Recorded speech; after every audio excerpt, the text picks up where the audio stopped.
Apologies for that. Stop. Okay. All right. So share screen. Hopefully this works.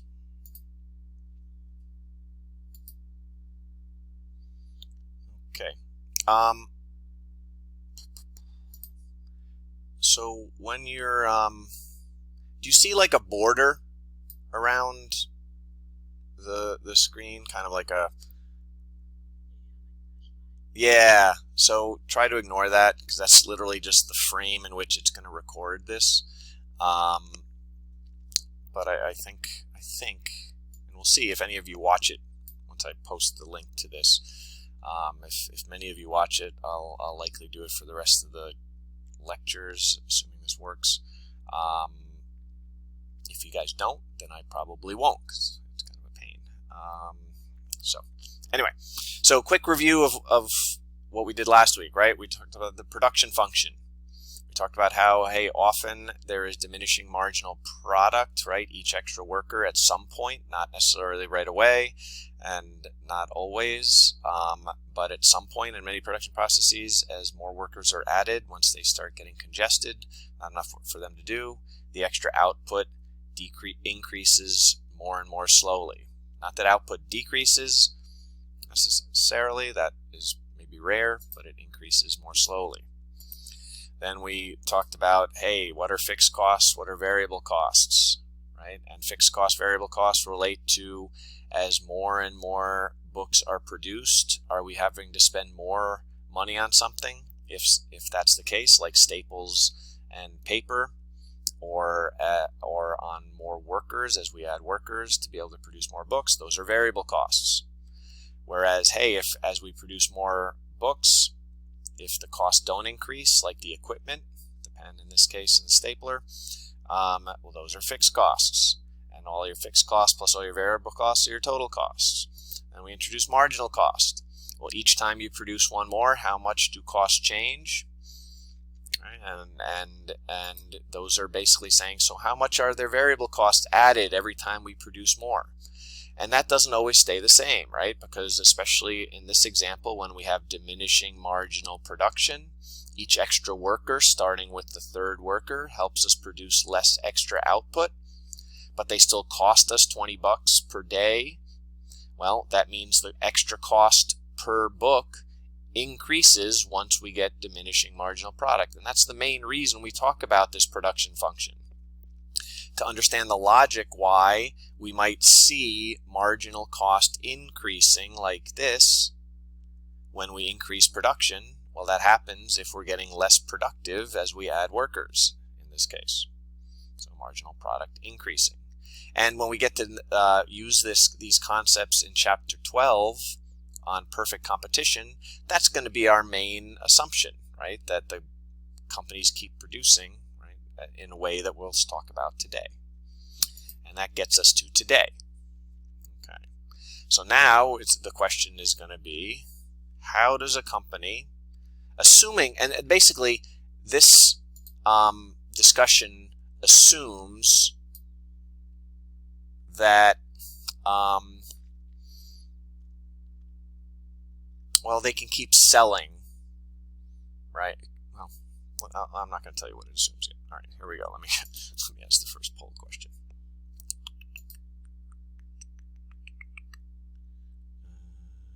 And again, this is going to get a little clunky because I want to make sure I'm asking the right ones here.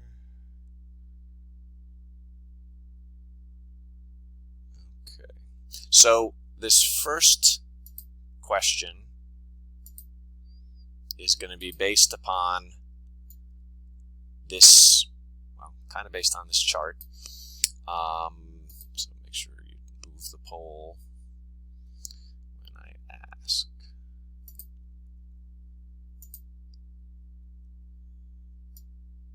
So you can see the information that's given and see if that helps you pick the answer.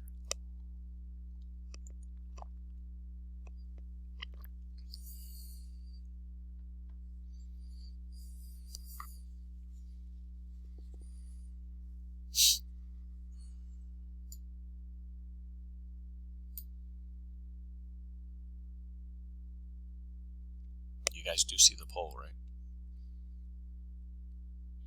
Okay. I was just making sure because nobody's answering.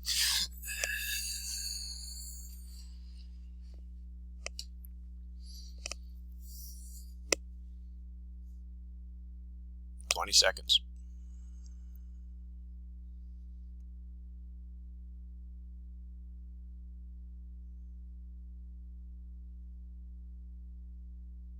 Take your best shot. Putting something's better than nothing.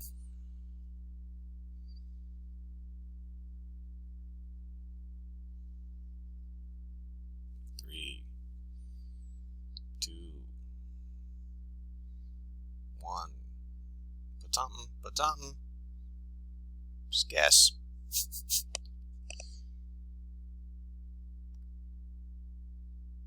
Okay. Okay, so this is an important thing to keep in mind. How to answer a question like this. One of the first things to recognize. In this particular case, nobody gave the right answer. Now, there's all kinds of reasons I could hypothesize, right, why each of the answers given was given. But the important thing to recognize here is that this question is asking you about maximizing profit. Whenever you hear about maximizing profit, you got to remember that profit relates to both revenues and costs, right? Revenues, right, the money that the company collects for selling its product, minus, so price times quantity, minus the costs it takes to produce it, equals profit. Does this table give us any information on revenues? The answer is no. So you can't answer a profit-related question if all you're given is costs. There's no information about what this company is selling these books for. So we have no idea what maximizes the total profit. We have no idea what maximizes profit because we have no revenue information. Similarly, if you're just asked a question about if you're asked just a revenue question, well, you can't answer it generally with just cost information like you have here. And if you're asked a cost information and all you're given is revenue information, you can't answer that either. And so in this case, the only way you can answer a profit question is if you have revenue information and cost information. An important thing to recognize. So the answer is not enough information. Oh, I was saying that without showing you the results, right? So here's what people said, right? 2 workers, 3, 4. Nobody said not enough. The answer is not enough because we don't have any revenue information. And you need revenue and cost information to answer a profit question. Okay. What's my next thing here? Okay, so let me put a little more information on this slide. So now let's get some revenue information. This is going to be a fairly quick poll. Okay, I'm going to leave it up for like 30 seconds. Take your best shot. Based on the information given. So how many workers should we hire to maximize profit if you can sell each book? Well,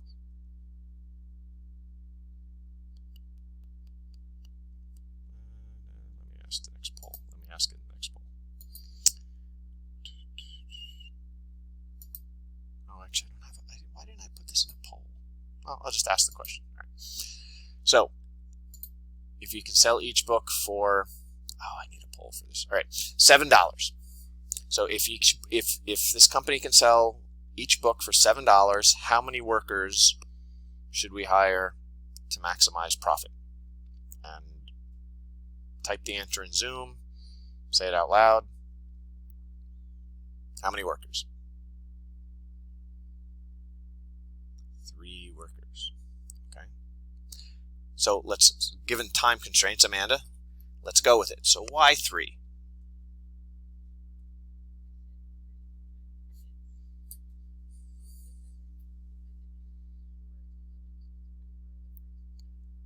So what Amanda's doing is looking at the right information in this table to answer the question most quickly. She's looking at the marginal cost. So the title, right, of this section here, part 3, marginal revenue greater than or equal to marginal cost, right? So yeah, that's the key. You're comparing those two numbers. Because what is the price? Well, if the price is $7 for every book that can be sold, well, that's the marginal revenue. So every time you produce and sell one more book, you get $7 extra. Your revenue grows, right, by $7. That's your marginal revenue. Well, your marginal cost is how much your costs go up each time you produce an extra book. So, you know, it would never make sense to just produce and sell 6 or 7 in this example, because we're going up by multiples, right? Because we're adding workers to be able to produce more books. So the choices are 1 worker for 5, 2, 10, 3 for 14, 4 for 16. And Amanda is correct, right? We stop with the 3rd worker producing 14 books because profits are still going up with that worker, right? When every time we sell an extra book, right, for the first 5, our profits go up by $2 because our revenues go up.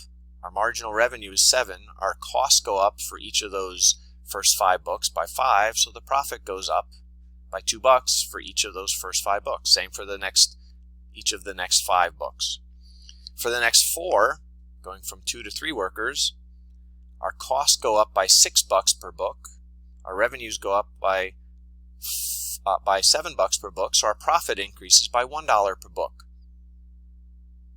for each of those workers. So the profit goes up by $3 by making those or $4 by making those extra 4 books. However, if we hire a 4th worker, we only produce 2 extra books. So our costs go up by $11 per book for those 2 books, because we got to pay for their $20 salary and $1 per book. Right, so $11 marginal cost. Well, we're only selling those for 7. So since the marginal revenue is less than the marginal cost, you stop. Now that's why you can answer this question if you understand that incredibly important concept logically, you can answer this question in a second, right? Like Amanda pretty much did. You could, given all the information here, take a few minutes and calculate and get the answer by saying, all right, well, let's calculate the revenue, right? Let's calculate the price times the quantity for each level, right? Calculate the revenue for each of those 4, right? So $7, and then calculate the profit for each of them, and then pick the one with the highest profit, right? So that would work. But that would take a long time, and often you're going to have questions in this book or in this class where all you're given is you're not given all of this information necessarily, right? You might just, hey, what's the marginal cost? What's the price? Or you might just have a graph where you don't even have any numbers at all, as we'll see here in a little bit, where you can compare at each quantity marginal revenue and marginal cost and stop at the quantity that maximizes profit. Okay. Incredibly important concept. I might regret this later for time reasons, but well, these spreadsheets, I'm actually going to go over all this in detail, right? But these spreadsheets are available, so you can kind of look at in Blackboard as well. So I kind of go through that mechanical calculation of all that. So here's a blank version where you can literally do it yourself, where you go price, well, actually it doesn't make sense in a quantity of 0. So, this spreadsheet's wrong. Okay, this should be this column. I need to check the one I have online, make sure it's not. So this is my quantities. It's not quantities of workers we care about. Oops.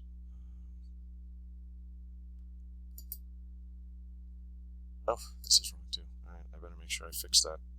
Sorry, everybody. I'm glad I did actually stop at this, because when you get into this, the worker stuff usually won't even be in our tables when you look, right? We're usually going to have this information and not have the worker stuff at all. That was just to make sure you understand why this diminishing marginal product happens, so that marginal cost increases. And often our examples will actually even simplify further and have just quantity growing by one at a time, right? Just to make the math right. But here, right, so you have quantity of books, price times quantity is revenue. Revenue minus total cost, which you're given, is profit. And the profit is, profit. I hate the fact that my Zoom windows are in front of everything. The total profit is maximized. Well, I don't even show you the total profit. Well, the total profit is maximized at a quantity of 3, because I probably should add that to this spreadsheet too. This is not going nearly as smoothly as I was hoping. So, total revenue minus total cost is actually maximized at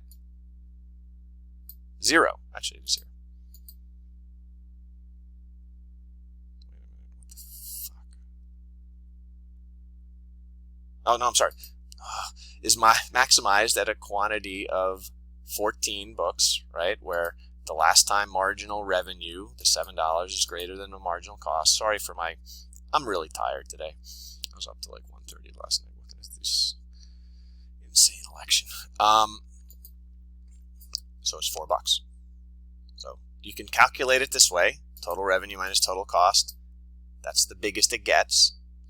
But if you recognize this idea of marginal revenue minus marginal cost, you can see how the the profit is changing as we add workers, right? Where marginal revenue minus marginal cost of the first 5 books is $2 per book, so profit go up by 10. So in this case, our loss goes down by 10, right, from $20 to $10, and then by another 10 for the next 5 books, from -10 to 0, and then by $1 per book, or $4 for the next 4 books, so it goes up by 4, and then it goes down for the next 2 by $4 per book, so it goes from a positive $4 to a negative, so it goes down by 8. Make sure you can understand the logic of what's happening in this.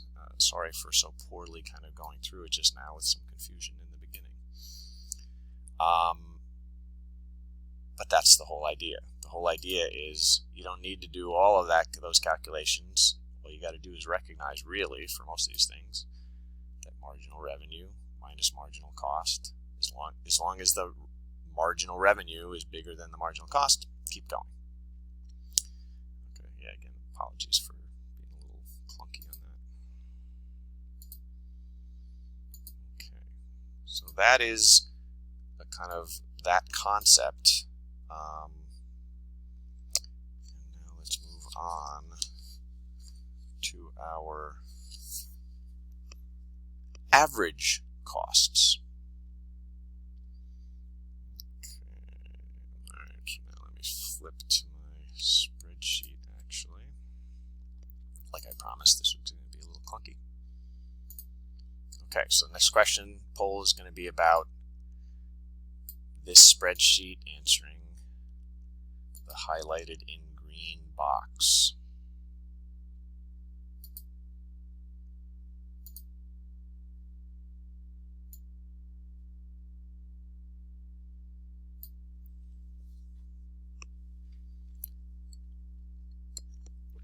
These are completely different numbers, obviously. Different example, right? We got cups of coffee, we got fixed cost and variable cost information.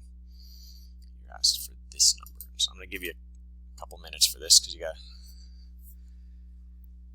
do some calc.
20 seconds.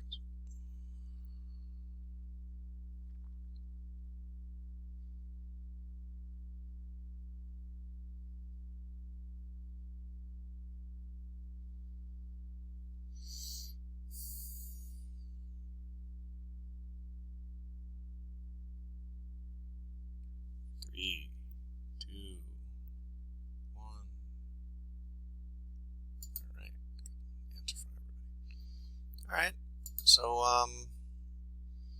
half actually got it correct, which frankly at this stage isn't too bad. All right. So the important thing to do recognize here is the stuff we talked about from last week, how to calculate these first 4 columns. Right? So if the fixed cost when I produce no cups of coffee is $3, it's important to recognize that the fixed cost when I produce 1 cup of coffee is in fact $3 because that's what it means to be a fixed cost. So it stays the same. I'm going to skip marginal cost for a second. I'm going to jump to the total cost. Well, remember that total cost equals the fixed cost.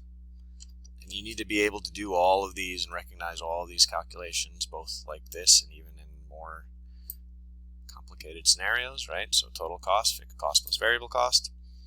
And then marginal cost, right? Really the most important and for many students the most complicated to understand or confusing for to understand concept of these 4 types of unit costs, or these 3 unit costs, or these 4 cost concepts, is how much does the cost change when I produce 1 more. Now, in the book example, right, when we calculated it, we had to do literally the complicated formula to where we said the change in total cost divided by the change in quantity, because in our spreadsheet, quantities were changing by more than 1 at a time. Right? Workers were changing 1 at a time, but quantity of books was changing by more than 1 at a time. In this example, it's the same calculation, but it's a little simpler, right? It's still, and I'll go to this one, because that's what we're doing here. It's still the change in total cost. So what's the total cost to produce? We don't actually need this for this particular question, but let's keep going anyway, because it's important. So the total cost to produce 2 cups of coffee is $3.80. The total cost to produce 1 cup of coffee was $3.30. So the marginal cost is how much the total cost goes up, 50 cents. Could have also calculated as how much the variable cost goes up, because whatever the change in total cost is when you produce more cups of coffee, well, it is here changing because fixed costs are fixed. But I'm kind of going to take that off actually for a second to make clear the answer to this question. So here, average variable cost. Anytime you see a word average, you're taking the concept and dividing it, in this case, per unit per cup of coffee. So total cost, average total cost divided by quantity, $1.90. So if you calculate that out, you can fill in these formulas, right? And average variable cost is your variable cost divided by quantity. Your average fixed cost is your fixed cost divided by quantity. Okay. So let me take this down for a second.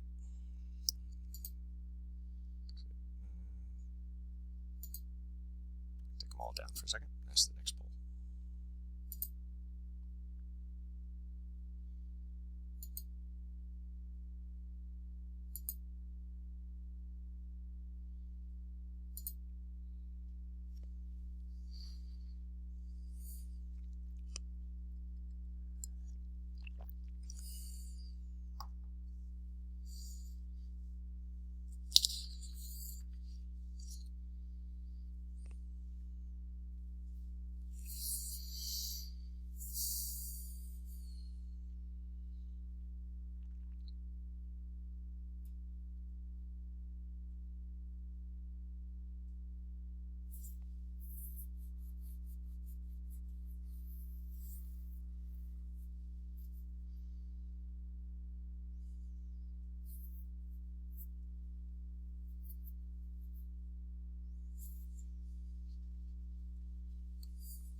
10 seconds.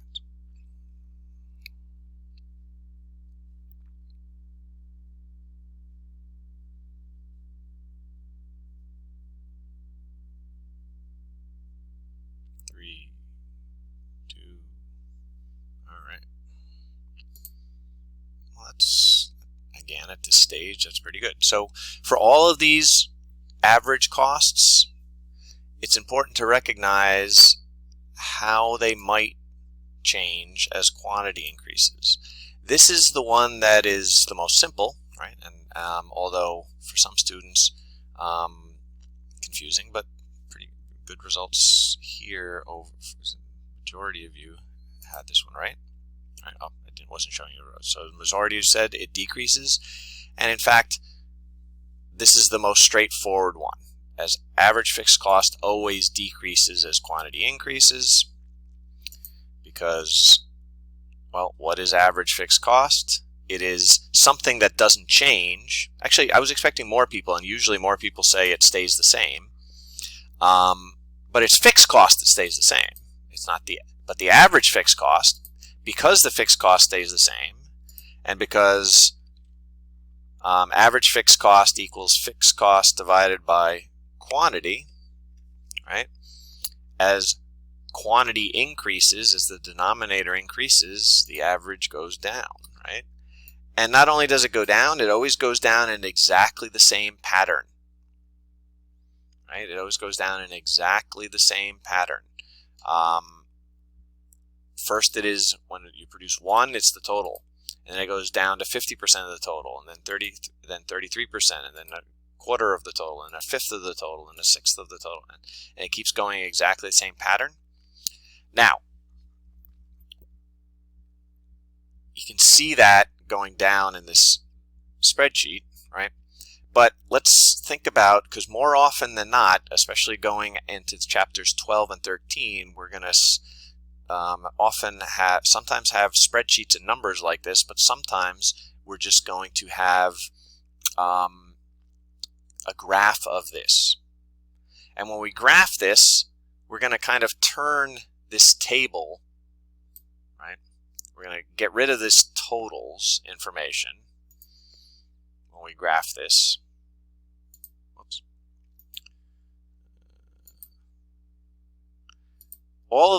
And get rid of this actually even when we graph this.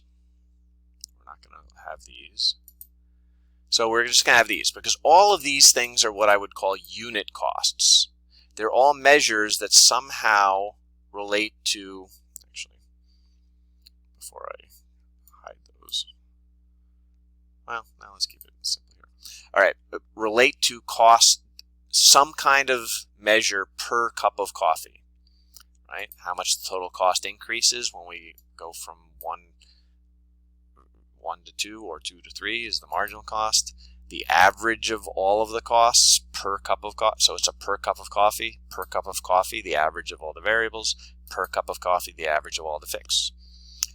So we're basically going to take this information, the quantity, and we're going to flip this table basically 90 degrees to the counterclockwise, where the quantities going to be on the horizontal axis and these dollar amounts are going to be on the vertical axis, which basically gives us, when we do it for fixed cost, something that always looks like this.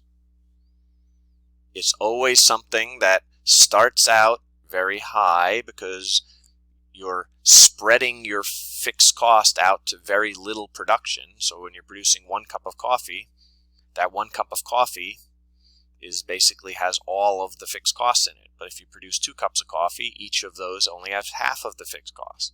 And if you produce 3, only a third. So it's always, if you graph this, the numbers on the vertical axis are going to be different, but the shape of the graph, as you go from 1 to 2 to 3 to 4 quantity, is going to always be exactly the same. It's going to be quickly dropping and then asymptoting towards 0. Someone answer out loud or type in the text. In this example, right, what is the average fixed cost if we produce 300 cups of coffee?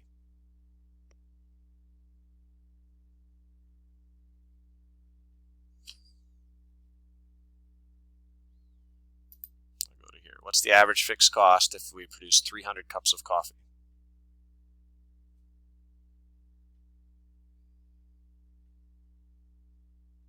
Really? Nobody?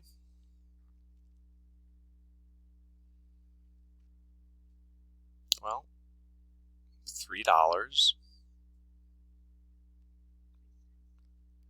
So that would be, thank you for answering, that would be the answer if I said 100 cups of coffee. But 300 cups of coffee, so $3 is 300 cents, divided by 300 is 1 cent. So you make sure that that makes logical sense, right? So, but it basically it's just doing this same formula, right? And so that's why I say asymptotes to 0, because if you make 3,000 cups of coffee, then it's only 0.1 cents. And if you make 30,000 cups of coffee, it's 0.001 cents. So it basically goes towards 0 as you produce, if you can keep producing more and more and more. Okay. So the most complicated part of this for some students is to recognize that yes, fixed cost stays the same, so average keeps falling. So many students in the past have often said it's average fixed cost stays the same as quantity increases, but no, it decreases. Now, the relationship between what happens to average total cost and average variable cost as quantity increases. Also, we can also say some things about that.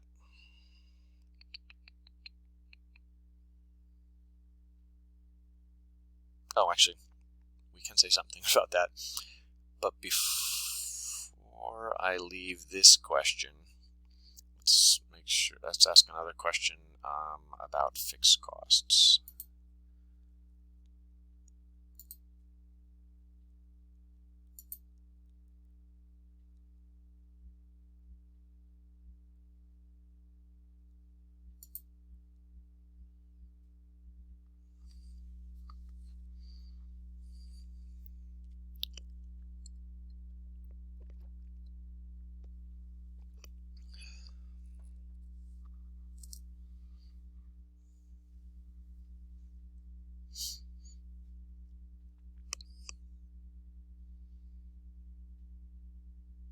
So although the table we were looking at was just producing a maximum of 10 cups of coffee, this is obviously over a month producing thousands of cups of coffee.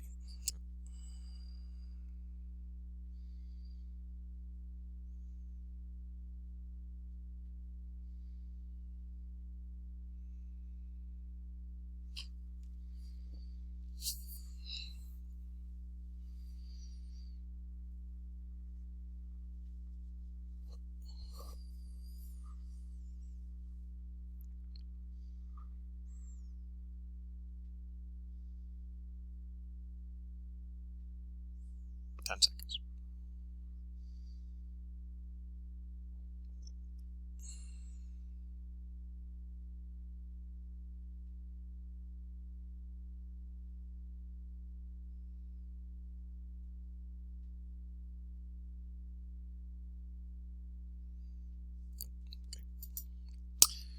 Okay.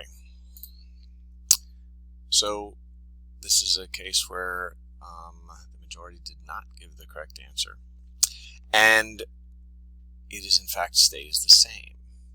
And if you didn't logically understand that, I'm going to suggest that, and this is I'm going to say this probably a number of times in this chapter and the next about questions about marginal cost. If you did not logically see and understand that it stays the same, I'm going to suggest you don't yet understand well enough. Well, you don't yet understand what marginal cost is, okay? Which isn't, I was expecting that some large percentage of you might at this point still be. But what is marginal cost? Marginal cost is how much does total cost change when we, let's see, let me get that pull back up a second. How much does total cost change when we produce one more cup of coffee? Well, here we have fixed costs increasing. I could probably make it more relevant to the numbers we've been looking at. I probably should in the future, I probably should say. So a fixed cost increases from $3 to $4, right? So maybe let's ask the same kind of question so we can see it in the spreadsheet. Where am I here? All right, let me re-show all the columns. Okay, so let's get the marginal cost information in here. So marginal cost equals the change in total cost. Now notice I'm not dividing by the change in quantity, and the only reason I'm not is because quantity is just going up by 1. So I could divide by 1 minus 0, but since it's always going up by 1, the change in total cost is always divided by 1, so I don't really need it, right, to be able to have marginal cost. Okay. So look at that marginal cost column. Now if I change this to $4, it doesn't change. If I change it to $10, it doesn't change. If I change it to all kinds of crazy, well, actually it's too many, you can't see the numbers. If I change it to $1,000, it doesn't change. Because marginal cost doesn't mathematically relate to the fixed cost. Because marginal cost is how much total cost changes when I produce more cups of coffee. The fixed costs don't change when I produce more cups of coffee, so it doesn't matter what that number is. It only matters what the variable costs are. Really important. If hopefully now with more of you that makes intuitive sense, right? If it doesn't yet, think more about that. Do more examples. Okay. Next. Actually, let me just ask the poll. So now we'll do what I was about to say and start thinking about how does average total cost change when quantity of production increases.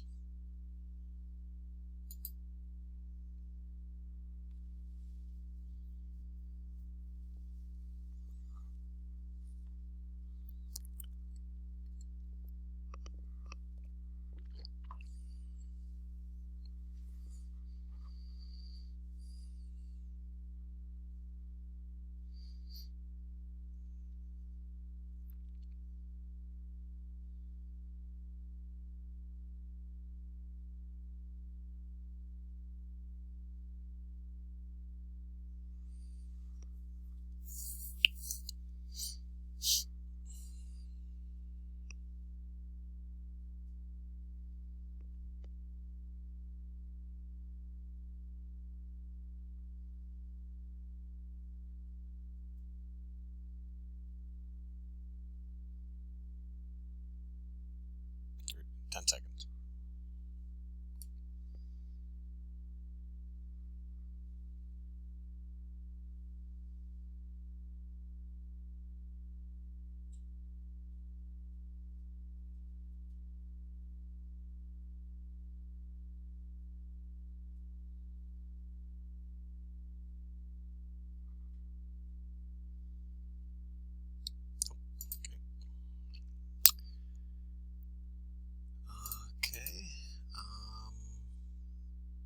All right, that's at this stage not too bad because the answer is in fact the last one.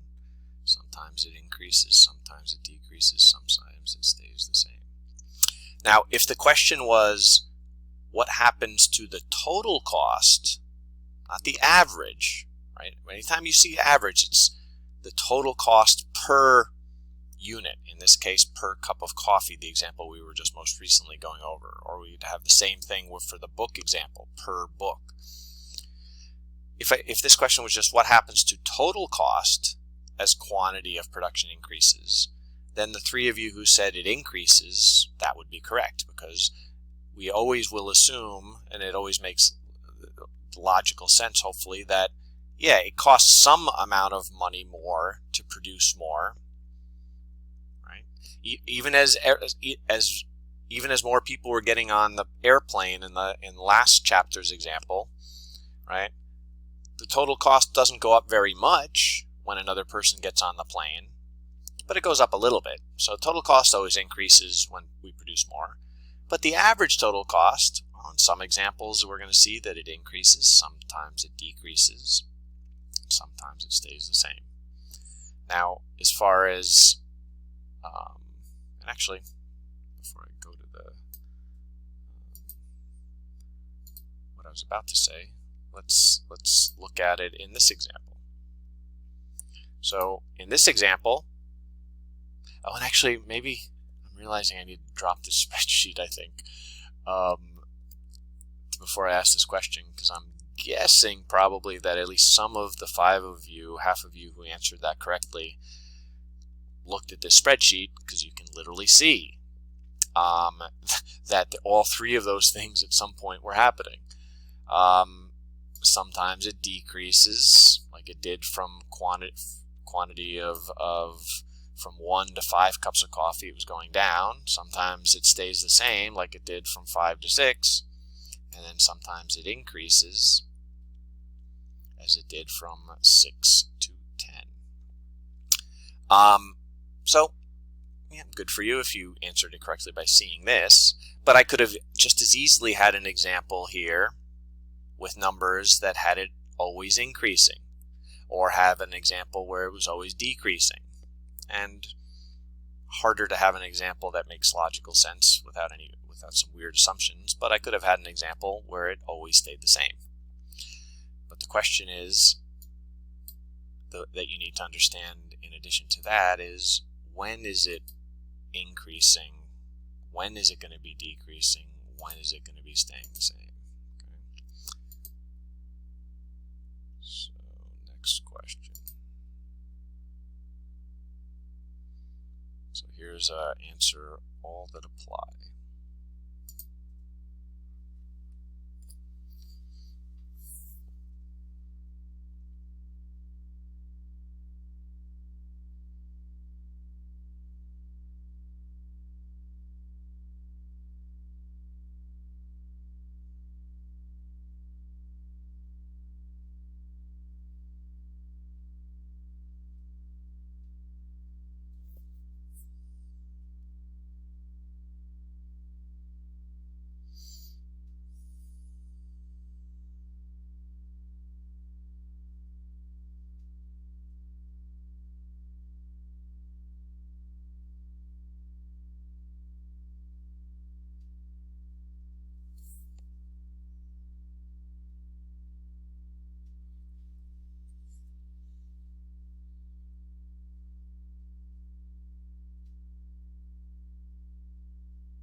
Ten seconds.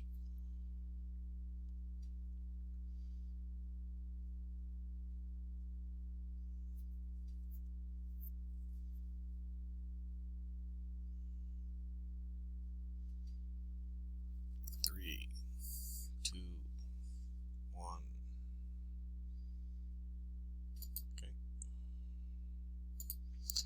Okay, so it's hard for me to know how many of you actually had all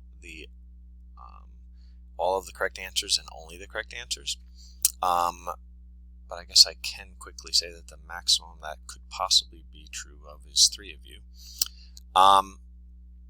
Because basically, there's something similar about the first 3 and something similar about the next 3, right? And it's one of those 2 combinations. It's either the first 3 are true or the bottom 3 are true.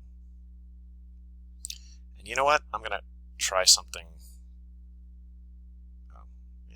I'm going to try something a little different. Instead of just explaining what the answer is, let's quickly, now knowing that, let's try this again. This can be a kind of a quick one, like 30 seconds. Think about it.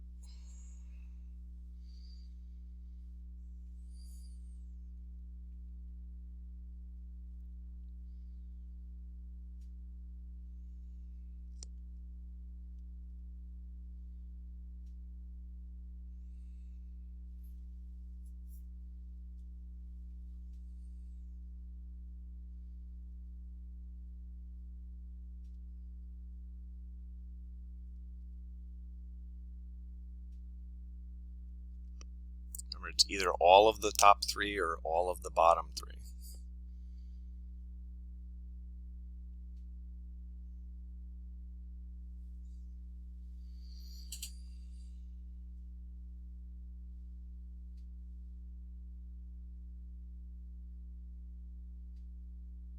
It's been much more than 30 seconds, but another 10.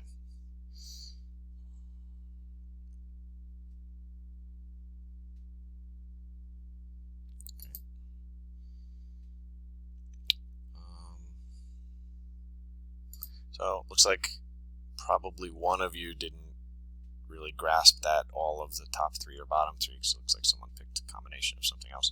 But anyway, so it looks like it's more of a mystery to many of you than that either knew or could think through or guess the right one. It's the bottom 3 that are correct.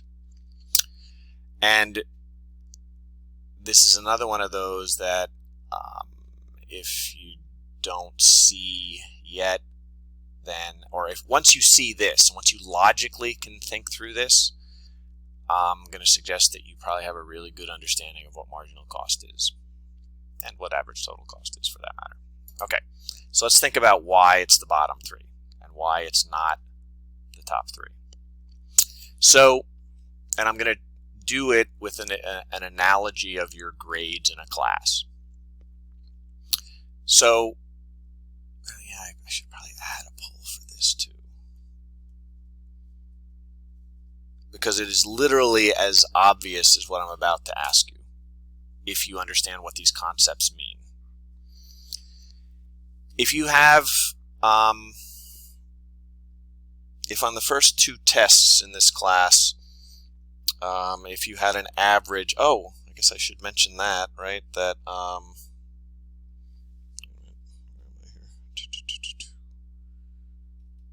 yeah, that basically the next test, glad I was about to ask that, because I was going to forget to mention this. So the next test on this chapter and on chapter 9 opens tomorrow morning at 6 a.m. and closes on Monday, next Monday at 11:45 p.m. So same procedure, same timing, same everything, right? Same kind of questions, right? Same time limit, do it all at once, etc. But anyway, let's imagine on the first 2 tests you have an average of an 80. And then on the test 3, you get a 90. What happens to your average?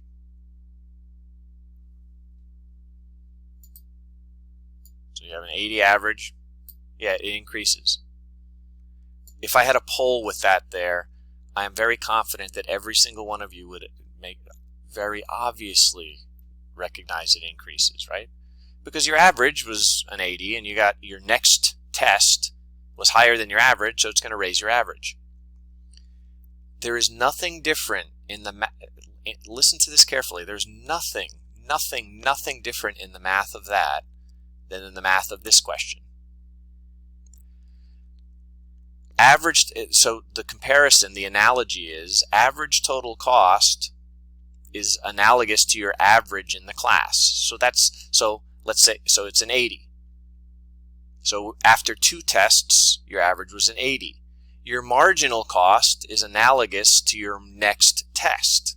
So if your next test, if you get 90 more points, right? You can think of it like 90 more dollars, right? Your average, well, your average is going to go up.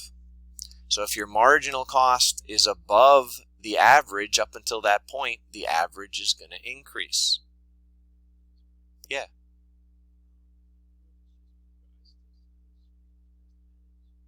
But do you see the, oh shit. Okay.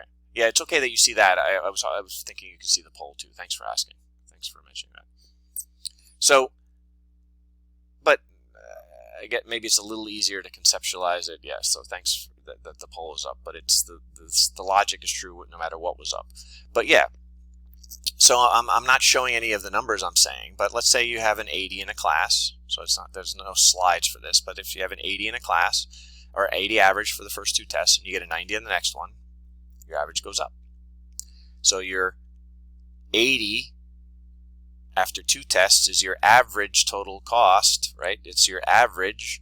So you have 160 points, just like, so think of it as $160 for two tests divided by a quantity of 2 tests. So your average is 80. If you get 90 more points on your 3rd test, your marginal test, which is above your average up until that point, it's going to raise your average. Your average increases. So if the marginal is above the average goes up. If the marginal is below, if you have an 80 average in a class and your next test is a 70, your average goes down. If you have an 80 average in a class and your next test is an 80, your average stays the same. The math is exactly the same. Average total cost is your average in the class. Marginal cost is your next test. It's how many more points you're getting, right, in tests. So if your number of points you get goes up with your next test by more than your average number of points on the first 2 tests, your average goes up. Make sure you think about that long enough to recognize that this is the same logic. Now in the lecture slides, I go over that with, it could probably make sense that I ought to change this example to kind of be the same numbers that I just talked about, but hopefully this, actually, you know what, let's just freaking do it right now. So if the total cost, which was like in that example was your total points on the first 2 tests was 160 points, and you have a quantity of 2 tests, well, your 160 points divided by 2 gives you an average of an 80. If on the next test you get a 90, well, now your total cost or your total points goes from 160 add 90 to 250. Divide by 3, which gives you an average of, rounded numbers, what is it, 83.33. Right? So your average increases. However, if instead your 3rd test you had gotten 70 points, well, now your total number of points would have gone from 160 to 230, right? Divide by 3, your average went down to, 76.67. Next time I go through this, I probably want to go through with different numbers, but there's the logic, right? It's the same thing. It's the same math. Now, if you show this on a graph, right? So just like the idea that I was talking about before with, jump to the spreadsheet, with these columns, right? Actually, let's do the average variable cost. Well, again, it's basically showed on the graph. I'm taking the quantity, flipping this table 90 degrees, right, where the horizontal axis is the quantities, the average total cost is the graph. So you can basically graph this, and you will see, and this is not a graph of that example, but here we see that whenever the marginal cost, which again is, well, actually it is kind of that example, isn't it? All right, the marginal cost is whenever it's below the average up until that point, the average is coming down. Once the marginal cost, because again, remember the number where this marginal cost curve is at a quantity of 10, so like right here, that's how much the total cost went up when I went from producing 9 to 10 cups of coffee. It went up by more than the average up until that point, so the average starts going up whenever marginal cost is above it. So again, you can think of that, turn this into your grades, right? Anytime your next grade, your marginal grade, is below your average goes down. Anytime it's above, it goes up. Now, when you have a scenario like this, when marginal cost is below for a while and then goes above, which is basically, we're going to always, in the next chapter, right? What happens here? Why is marginal cost going up? Well, for some reason, we have diminishing marginal product, right? It's costing us more and more extra to make each extra cup of coffee, just like it costs more to make each extra book in the example we used in the production last week. So when that happens, when the marginal cost goes above, the average total cost is going to go up. And we're going to see this shape, not necessarily always this little tail where we're actually improving in efficiency at first. It's getting cheaper and cheaper to make extra cups of coffee up until the first 4 in this example, which actually it's not exactly the same showing as the spreadsheet example that we were just going over, because there was none of this happening in that example. But then we get less efficient, so it's costing us more and more.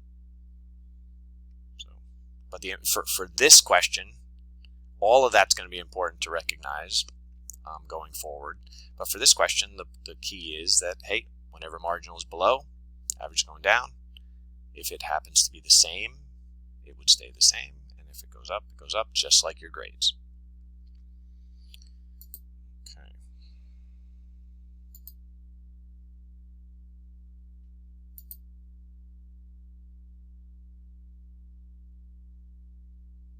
Oh, actually, I don't even have to do this poll. Okay, let me go back to the spreadsheet. So again, this is not that graph, right, that we were just looking at in the slides. Is not exactly this one, because there is no point here like there was on the graph when the marginal cost was falling. Right? So, because in this example, for simplicity's sake, and this is an example taken from actually the last textbook we were using, the marginal cost was going up right away. So this is basically, if we were to graph this, it would be basically starting from basically that going up right away. And actually you can see the graph of it here, where marginal cost is rising right away. As long as the average is above, the marginal is below the average is going down. Only when it goes above does it start going up. Same logic. And here, actually I'm going to keep going with this example, right? Because here we have where, okay, average fixed cost is always going to be going down like this. Right? Average variable cost, as it turns out, has the same exact logic as the average total cost as far as how it relates to marginal cost. Anytime that the average total cost, the marginal cost is below the average variable is going to be going down. Anytime it's above, it's going to be going up. Anytime it's the same, it stays the same. Well, here, the marginal cost is always, it's the same on the first one. So marginal cost and average variable cost are the same at a quantity of 1. But after that, because marginal cost is always above the average variable in this example, average variable is always increasing.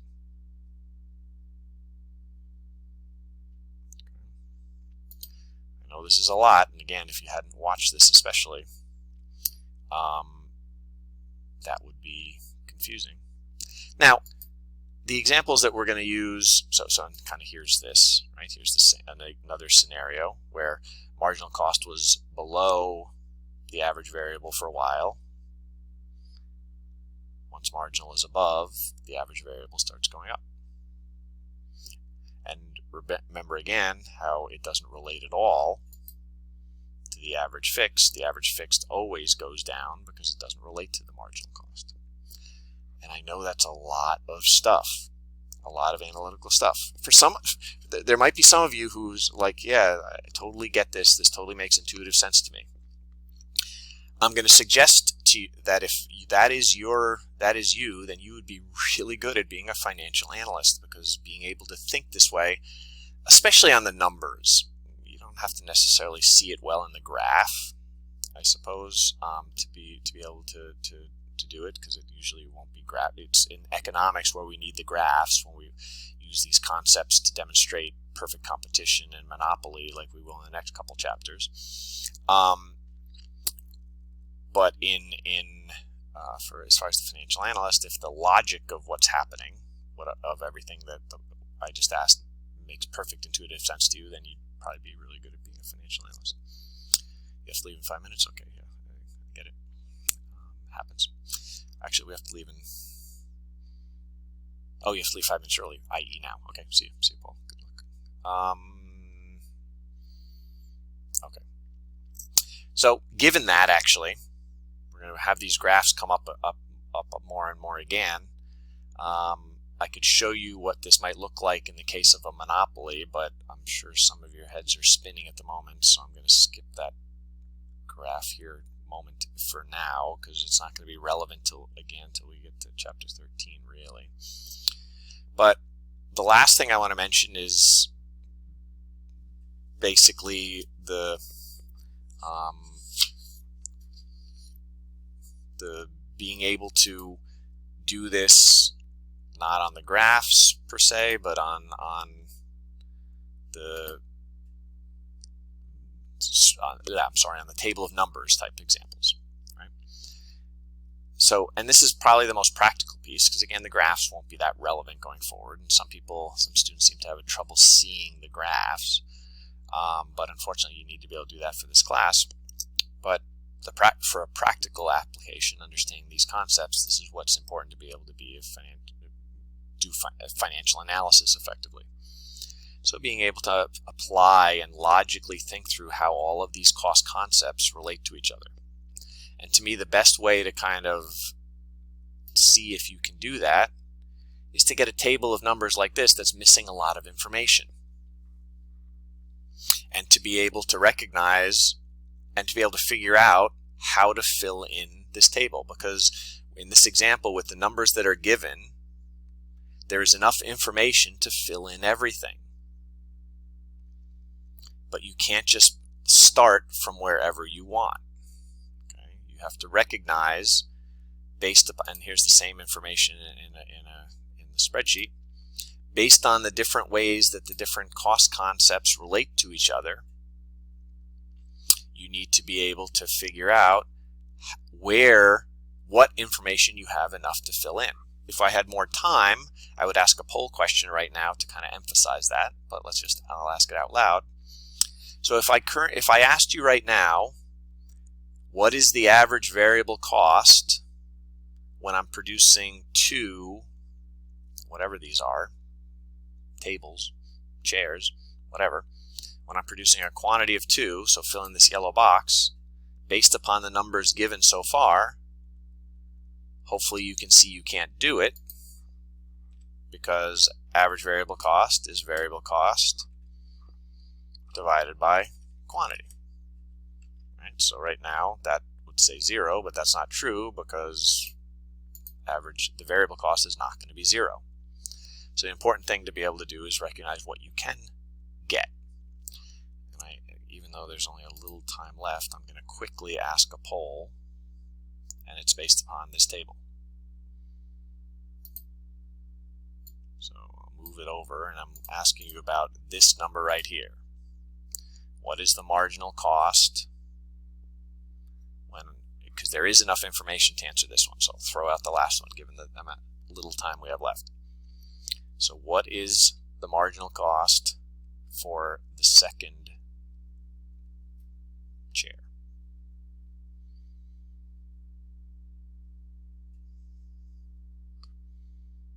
$30 seconds.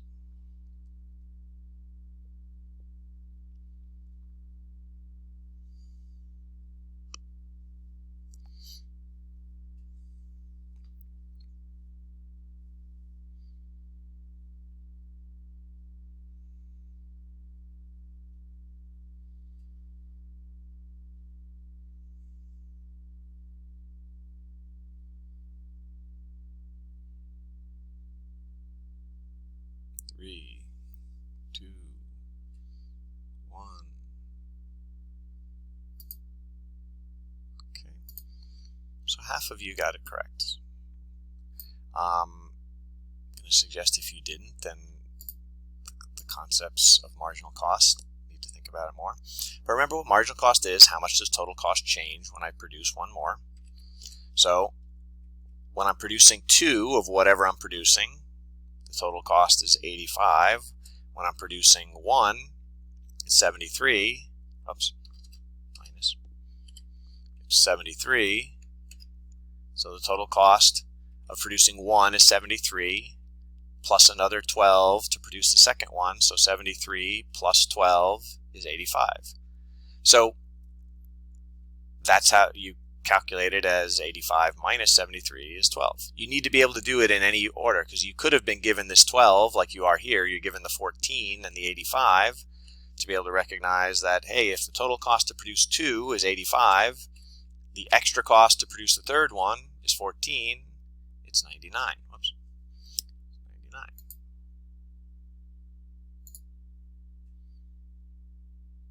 Okay. So I don't have time to go over all of this, but I'll just ask out loud, what's the fixed cost? You couldn't have answered it before I just did those 2 calculations, but you can now. What is the fixed cost in this example?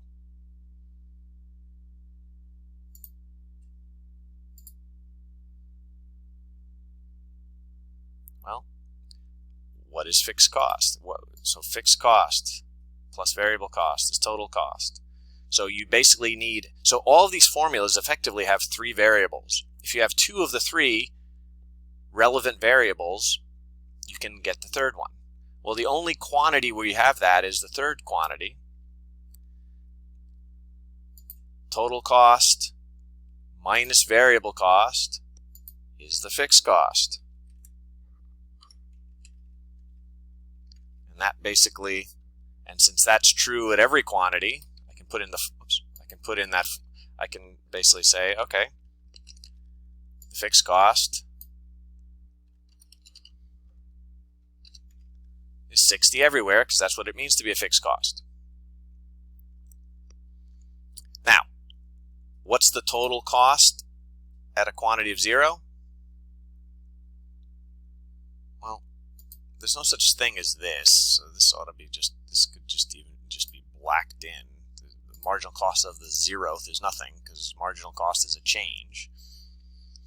So if I'd asked, I know I'm over by a minute, but it's probably worthwhile.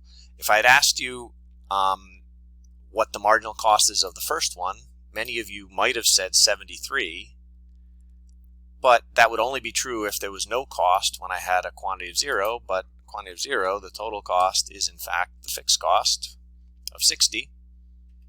So it is in fact 13, the change in total cost when I produce one more. And I don't have to divide by quantity again as a reminder, because quantity is going up by 1. Anything divided by 1 is just itself. And you can do that same logic to get everything else in this table. This is one where it might make sense to, instead of watching, in addition to maybe, if this is confusing, watching this recording, which will be up sometime later this afternoon, probably within the hour. It takes a while to process. And I'll put it up, just like I'll put up a link to it in the lecture slide chapter or folder. In addition to watching this, to watch me go over filling this in the videos that are already up. And with that, I'm going to stop